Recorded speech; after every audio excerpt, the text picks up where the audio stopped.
Hey guys, welcome back to the process. In today's video, we're going to be going through our number 30 through 11 in our top 50 Pokemon cards under $50 for the year of 2020. In the last video, we ended on the pre-release Kangaskhan. Going into today's video, we're going to start at number 30 with a pre-release Snorlax. This is out of Vivid Voltage, the newest set that just came out. It's currently selling for $16, which I have as a 15 out of 20 on the value score. The artwork is fantastic. I love how Snorlax is about to body slam somebody. Snorlax cards usually do pretty well in the long term. That's why I got a 16 out of 20. And then the popularity of the Pokemon is obviously going to be pretty high because Snorlax is very popular. We have that at an 18 with a total score of 67, which slots it into our number 30 spot. Coming in at number 29, and this is mainly based on the price of the card, is our Full Art Rose Trainer card. This card is currently selling for $1.25 on tcgplayer.com. That's bulk pricing. I mean, you can't get any cheaper than that, especially for a full art. I think the artwork looks really nice, especially just the way he's posing just looks good. The outlook, I can only see this going up in value, especially with it being at bulk pricing at the moment. I gave this card a total score of 68, and just overall it's a really nice card, especially at that bulk price. The number 28 card on our list is the Grilla Boom holographic Sword and Shield pre-release card. This card is currently selling for about $2.25. This is another one of the cards that whenever I see it, I always pick it up and buy it. With Grilla Boom being one of the new starters, I believe it's only going to go up in value as it ages. And I'm just a big fan of these stamped cards overall. I really enjoy having this set printed on the card like it is, and that's only done in the pre-release cards these days. I gave it a current value score of 18, as it's only $2.25. It's not much risk to invest in a couple of these. The artwork is pretty nice, so I gave that a 16 out of 20. The outlook I see is really good on this card, especially at the price of $2.25. It's only going to go up in value in my opinion. The popularity is at a 16, with it being one of the newer starters. It's still gaining traction, and as an overall score of 68 is what put it at number 28 on our list. Coming in at number 27 is the Lakazam V. It's a full art from Vivid Voltage. This is one of my personal favorite cards. I really enjoy Alakazam, and I collect almost all of the cards of Alakazam that have ever been released. It's currently sitting at $8.24, one of the more expensive cards that I have on the list. I still give that a value at about 17, with Alakazam being so popular. It's only going to go up in value in my opinion, especially with how nice this card looks. All of the full arts in the Sword and Shield era so far have been really fantastic in my opinion.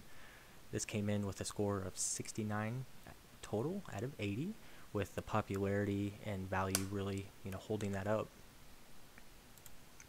Number 26 on our list, we have the Sonia Rainbow Rare. This is just another one of the waifu cards that always hold their value, always popular. Don't really have anything special to say about this other than, it's a very rare card. And with the popularity of these type of cards, I believe it's only going to go up in value as time goes on. So if you can get a couple of these, you're not going to regret it in the future. That had a total score of 69 out of 80. And that gave it the 26th position on our list, just ahead of the Alakazam V Full Art. Coming in at number 25, we have the Butterfree Vmax. The Butterfree V Full Art.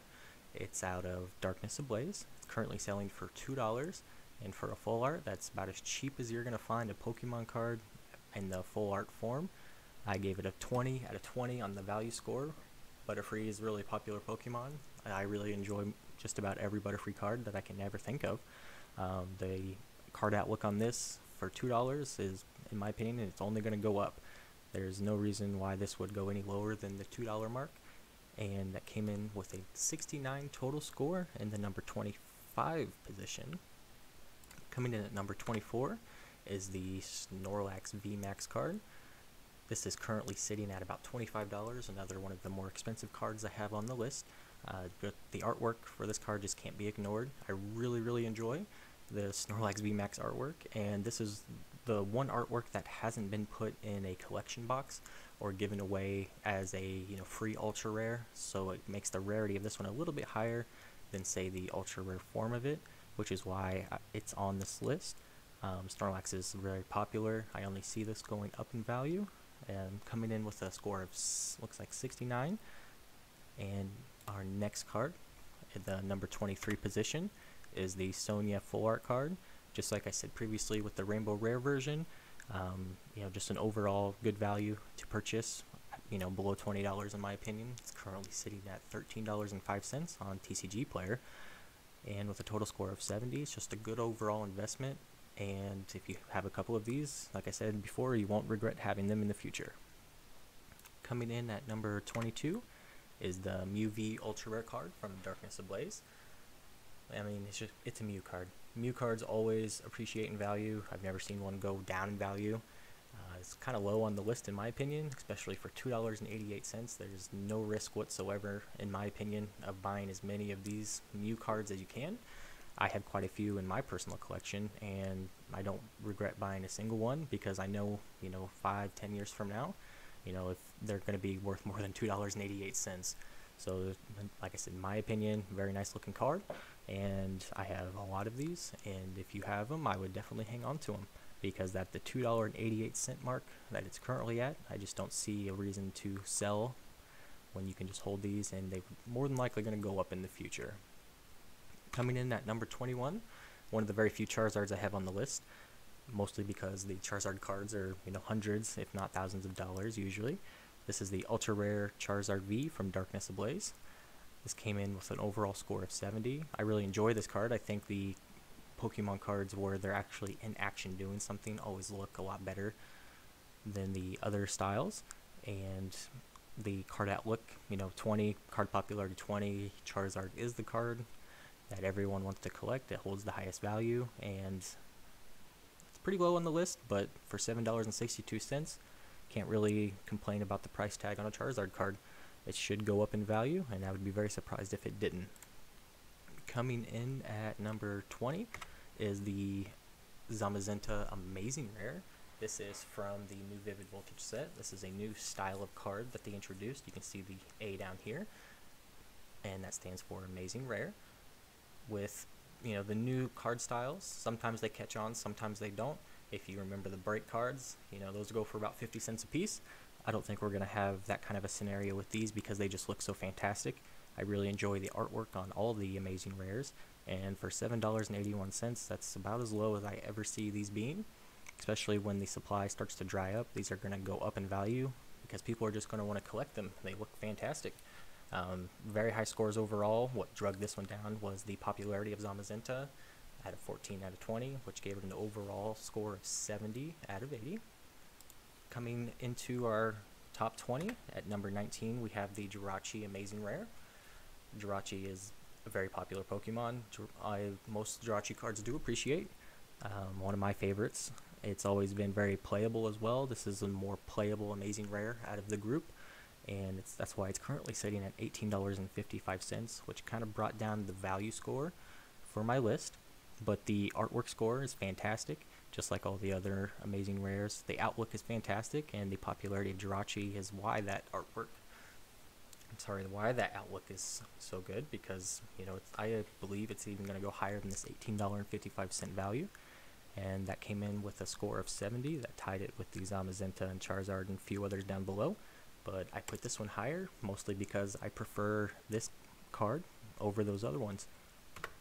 Coming in at number 18, we have the Galleonian Berserker from Rebel Clash. The Galleonian Berserker is the highest rarity gold card that you can pull out of Sword and Shield, and there's just a really big fan base for Galleonian Berserker. I'm not sure why. I mean, he does look pretty cool. I mean, it's not my favorite card, but a lot of people do seem to enjoy it. And with it currently sitting at $24 for a gold card, that's not too bad. It could definitely be, a lot more expensive, and people would still buy it. With the Galleonian Berserker sitting at $24, I only see the value of this increasing in the future. It's a very nice card to look at. Overall score of 71 on my top 50 list, and I'm definitely going to be picking up more than a couple of these for holding for 5 to 10 years in the future. Coming in at number 17 on our list is the Zashian V gold card, also the highest rarity card that you can get, similar to the Galleonian Berserker. The big difference is Zashian V is much more popular than the Galleonian Berserker, and it's actually more playable in the competitive game, and that's why it has a price tag of $50 right now compared to about half that for most of the other gold cards. I only see these going up in value. I don't have a lot of these because of their current price. I do have 3, I believe, in my own collection. I probably won't buy any more, but I'm definitely going to hang on to the ones I have for the future just to see what happens for sure.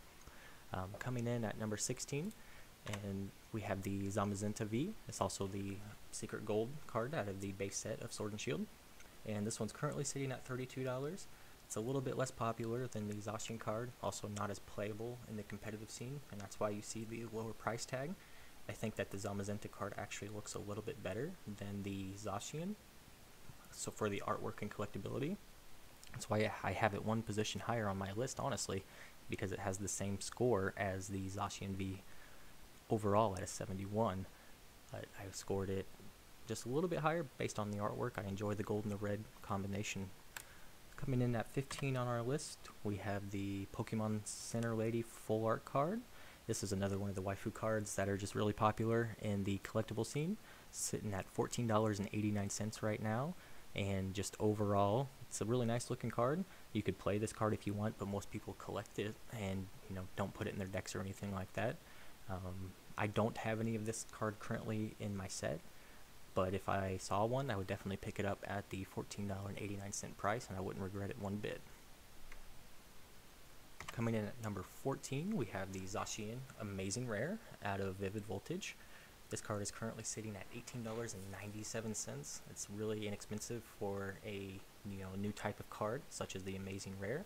The colors really pop on this. I think the Amazing Rares are going to be a long-term card set, subset inside of each one of the new sets that are coming out. So people who are going to want to collect these are probably going to end up paying a lot more than $8.97 down the road whenever they want to collect or start collecting these. That had an overall score of 72 on our list, and it was tied with the Raikou on the Vivid Voltage Amazing Rare, coming in at number 13. We have that sitting at $7 on TCG Player right now.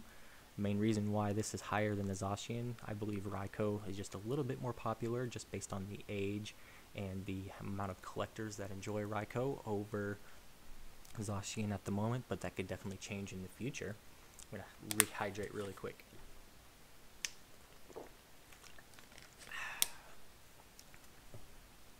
But overall, in the long term, all these amazing rare cards I believe are going to be fantastic investments, and I usually pick up the majority of them when I find them, and get as many as you can before the supply runs out, because I believe these are going to just skyrocket in price once Vivid Voltage goes out of print. Coming in at number 12, we have the Nessa Full Art card. This is another waifu card, currently sitting at $21.93 on TCGplayer.com, and just for that niche of collectors, they're going to pay as much as they have to have these type of cards. I'm not a collector of that type of card, especially if it's not playable, but the ones that do collect it will pay for it, so that's why it made its way onto the list at number 12. It is a nice looking card, the colors really pop, and Nessa has been a really popular trainer in the Sword and Shield games. Coming in at number 11, and the final slot in today's video, is our Houndoom V Full Art. It's from Darkness Ablaze. Overall, I gave this card a really high score, mainly based on its value. It's currently sitting at $2, and for this fantastic looking full art card, you can't really get much cheaper than that, and I believe this will go up in value, not significantly, but enough to where you're going to be really happy that you paid $2 for this when you could. Coming in at a score of 73 overall out of 80. In the next video, we're going to have the top 10 cards of the 50 under 50, and as the list is going on, the cards are just getting better and better in my opinion, and I really hope you've been enjoying. I put a lot of time and effort into these videos, as you can probably see. If you have any questions, please leave a comment, and if you could subscribe and like, I would really appreciate that. Thanks for your time. Bye.